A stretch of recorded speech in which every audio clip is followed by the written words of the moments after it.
Russia Ukraine যুদ্ধ ঘিরে দিনে দিনে বাড়ছে উত্তেজনা। রোববারও রুশ বাহিনী ইউক্রেনের সামরিক শিল্প প্রতিষ্ঠানগুলোয় শক্তিশালী ক্ষেপণাস্ত্র হামলা চালায়। মস্কোর দাবি, ড্রোন ও দূরপাল্লার অস্ত্র ব্যবহার করে কিয়েভের অস্ত্র মেরামত কেন্দ্র, ড্রোন ও গোলাবারুদের গুদামে আঘাত হেনেছে তারা।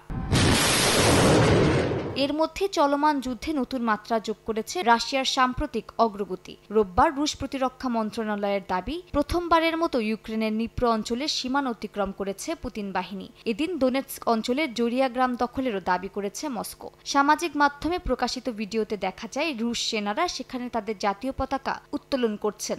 পাশাপাশি রাশিয়া ইউক্রেনের সুমি অঞ্চলেও অগ্রগতি দেখিয়েছে।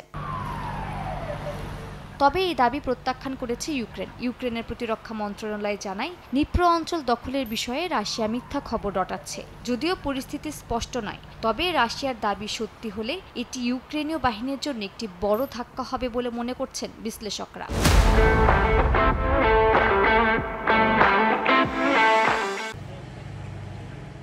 এর মধ্যে ইস্তাম্বুল চুক্তির অধীনে ইউক্রেনীয় সেনাদের 1212টি মৃতদেহ হস্তান্তরের দাবি করেছে রাশিয়া। তবে কিয়েভের আনুষ্ঠানিক নিশ্চিতকরণের অপেক্ষায় আছে মস্কো। এদিকে ইউক্রেনের স্পাইডার ওয়েব নামের এক গোয়েন্দা অভিযানে রাশিয়ার কৌশলগত বোমারু বহরের 1/3 ধ্বংসের দাবি করেছেন প্রেসিডেন্ট ভলোদিমির জেলেনস্কি। যুক্তরাষ্ট্র এই দাবির সঙ্গে পুরোপুরি একমত না হলেও প্রায় 10টি যুদ্ধবিমান ধ্বংসের বিষয়টি নিশ্চিত করেছে।